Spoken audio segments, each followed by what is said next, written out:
All right, yeah, today we're going to talk about S-tier badges, Hall of Fame badges that help make you a better player on NBA 2K22. Let's get right into it. What's good, AllCity fam? I'm AllCity and thank you for tuning in. All right, today we're going to be talking about S-tier badges, Hall of Fame badges that have been tried and true, badges that have been tested. Now, the badges on this list don't mean that it necessarily matches or aligns up with your playstyle, so keep that in mind, yeah. First, understand your playstyle and then see if you can apply these badges to your playstyle or if you can adjust your playstyle to meet the criteria for activating these badges. The first badge on the list is the Blinders badge, a badge that has changed the game and how people approach NBA 2K22.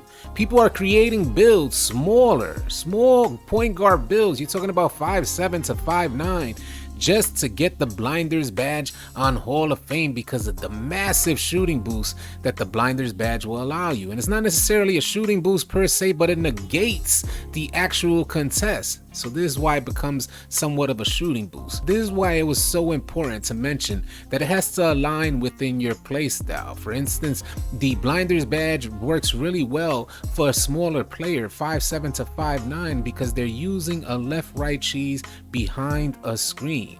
When their opponent hits the screen, point guard then creates enough space so that the defender is going to be trailing alongside of them, which really helps the Blinders badge shine, negating the contest, allowing for an easy three-point shot. But for a player like me who's not really good at using the left-right cheese and don't really like the idea of using the left-right cheese, I don't have Blinders equipped on my player, as Blinders only goes up to gold for me, and gold is just an okay badge level for Blinders to be equipped. Hall of Fame is where the badge really shines. So if you guys are golded out there and you're using that left-right cheese, Blinders definitely is an S-tier badge and will definitely be the badge for you. The next badge on the list is the Bullet Passer badge, a badge that steadily increases your passing speed up to the Hall of Fame level. This is why the Bullet Passer badge is an S-tier level badge. So at Hall of Fame, you could expect to receive 28% faster passes. The next badge on the list is the Sniper badge. I think every player on 2K by now, if you don't know, you should know,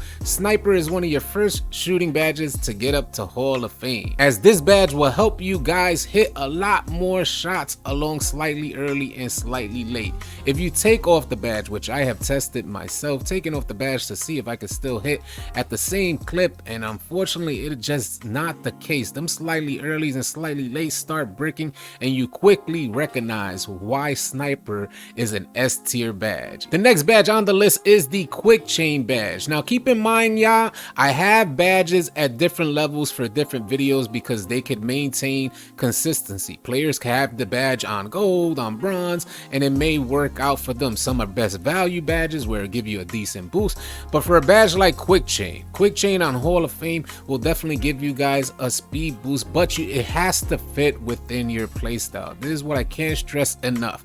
If you're not a player who strings together 3 dribble move combos, then you're not gonna get the most out of using Quick Chain on Hall of Fame, so you would in turn be wasting badge points. But if you are an elite player who consistently strings together 3 dribble move combos, then you're gonna get the most out of Quick Chain on Hall of Fame and get that tremendous speed boost. This is why Quick Chain on Hall of Fame is an S-tier badge. The next S-tier badge on the list is the Fast Twitch badge. If it's within your playstyle to do a lot of standing contact dunks, like if you're activating your dunk meter in the paint, then you want Fast Twitch on Hall of Fame.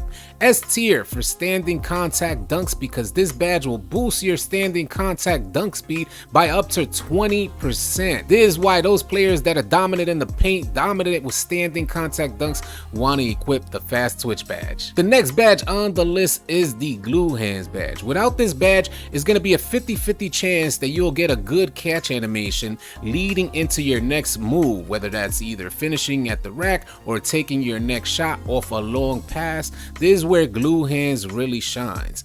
Outside of that 50-50 chance, you'll get an additional increase of up to 40% better catch animations, giving you a 90% chance to get a great catch animation that allow you to make your next move. The badge really shines on like pick and rolls for the The center is like a point guard's best friend. For his teammates to have glue hands means that they're able to run their offense a lot more fluid. So if you're out there, there's a badge for almost every player, not just the point guard. Ideally for every other player except the point guard. Ideally, although a point guard should consider glue hands as well. Definitely a S tier badge if you guys want your offense to just flow seamlessly. Glue hands will help your team out tremendously. The next badge on the list is the Menace badge. Now, we have seen tests where the Menace badge could actually work as silver and it'll be efficient as silver. It'll work out for you guys, and it works all the way up to Hall of Fame. And the reason why, this is a badge that meets certain type of players, because badges cost a lot of badge points, and you need to make sure you're the right type of player to invest those badge points in a particular badge. For instance, if you have a low lateral quickness, maybe Menace on Hall of Fame would not necessarily be an ideal badge for you to have equipped. But if you have a good amount of lateral quickness, you have a good amount of perimeter defense, you have a good amount of steal, then Menace may shine for you. This is where lockdowns could really increase their game by equipping the Menace badge on Hall of Fame. This badge drops attributes, but if you're a slow player out there,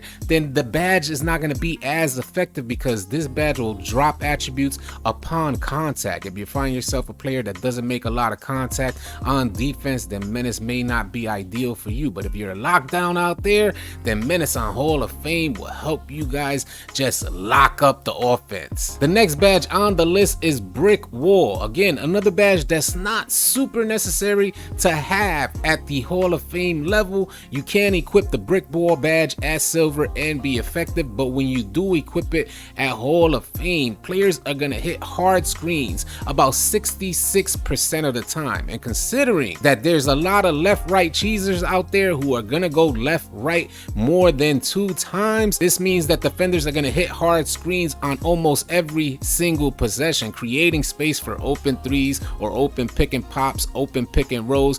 This is where Brick Wall on Hall of Fame will really shine for you guys. The next badge on the list is the Mismatch Expert badge, turning just average players into elite players. These players that are creating 5'7" and 5'9" guards running behind screens. With this badge, Mismatch Expert, accompanied with the Blinders badge, it turns them into elite players being able to shoot at will.